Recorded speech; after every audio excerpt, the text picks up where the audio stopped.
जिसने renewable power sector की solar और विंड मेजॉरिटी में इन कंपनीज पर बड़ी गिरावट दी, जैसे कि आइनॉक्स विंड में आपको बड़ा फॉल देखने को मिला, वारी रिन्यूएबल टेक्नोलॉजीज में भी, वारी एनर्जीज पर भी, प्रीमियर एनर्जीज पर भी, इरेडा में भी एक न्यूज सीईआरसी के नए रूल्स और रेगुलेशन सोलर और विंड प्रोजेक्ट को ज्यादा इंपैक्ट देते देखने को मिले। इस एक खबर ने इन सब कंपनीज के गेन्स खराब किए।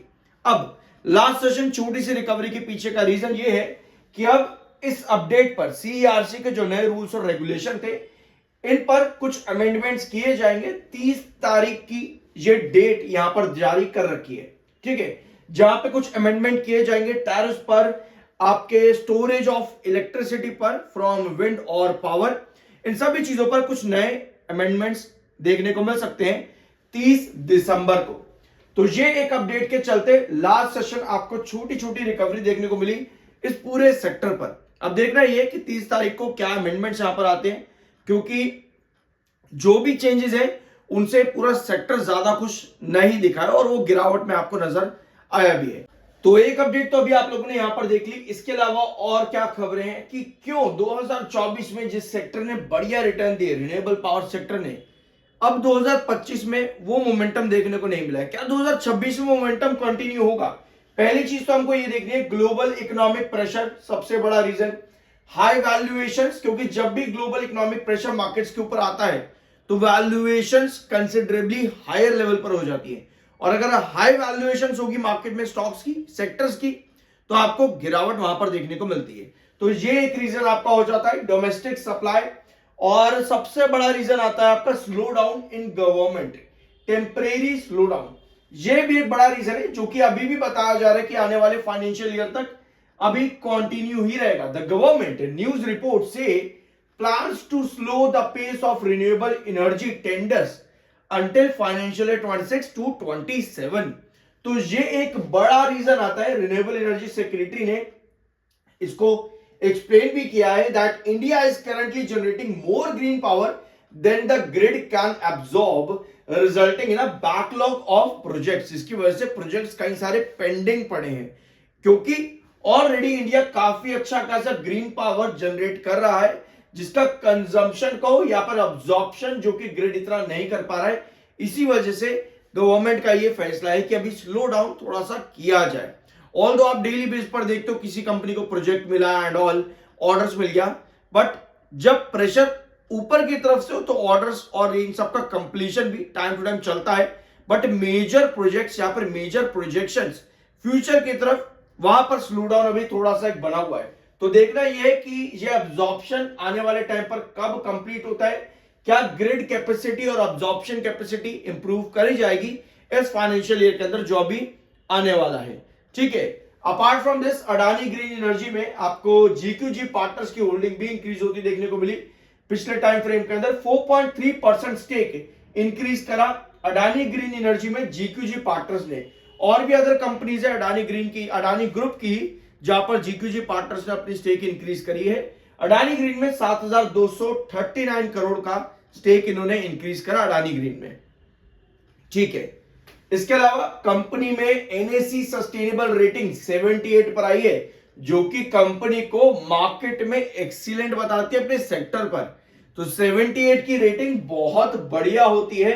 इंडिपेंडेंटली कंपनी प्रिपेयर्ड है अपने पूरे फंक्शंस और आने वाले फ्यूचर कैपेबिलिटीज को अपने आप से हैंडल करने में। तो ये बढ़िया रेटिंग आई है कंपनी में ईएसजी की, 9 दिसंबर को 78 की रेटिंग है, ठीक है। तो अपडेट्स काफी बढ़िया है, बट जस्ट सेक्टर में थोड़ा सा स्लो डाउन यहां पर है। 61.2 का एमएफआई है, 47.6 का आपका आरएसआई है, टेक्निकल्स न्यूट्रल है, एमएससीडी सिग्नल बेरिश है, जिसकी वजह से बड़े ब्रेकआउट्स कहीं ना कहीं अभी रुके हुए हैं।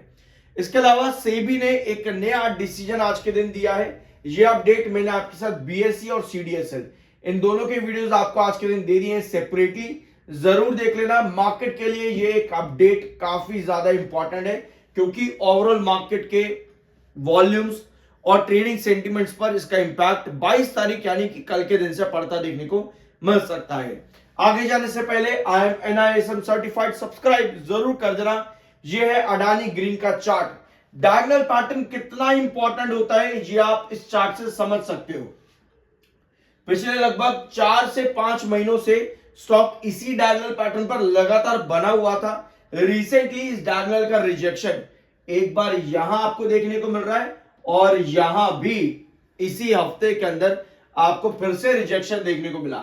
1060 क्रूशियल रिस्ट्रिक्शन आपका है, 1060 एग्जैक्ट इसी लेवल पर आकर के रिजेक्शन वापस आया है। मिड रिस्ट्रिक्शन आपका 1025 का है और 980 आपका इंपॉर्टेंट बेस लाइन है अडानी ग्रीन एनर्जी में। अब लास्ट के 2-3 सेशन अगर आप यहां पर देखोगे तो 1025 पर कहीं ना कहीं हैंगिंग बेस बनाता देखने को मिला है। हमें जरूरत होती है किसी भी रिस्ट्रिक्शन पर सस्टेनेबल कैंडल की।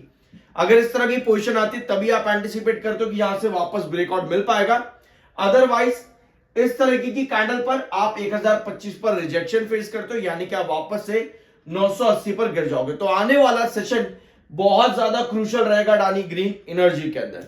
इसके अलावा देखते हैं आने वाले क्वार्टर्स में कंपनी का इंप्रूवमेंट, यानी कि कंपनी का एनुअल ग्रोथ किस तरह का देखने को मिल सकता है। ठीक है, तो पिछले कुछ क्वार्टर्स में कंपनी ने कैसा परफॉर्मेंस दिया है पहले उनको देख लेते हैं।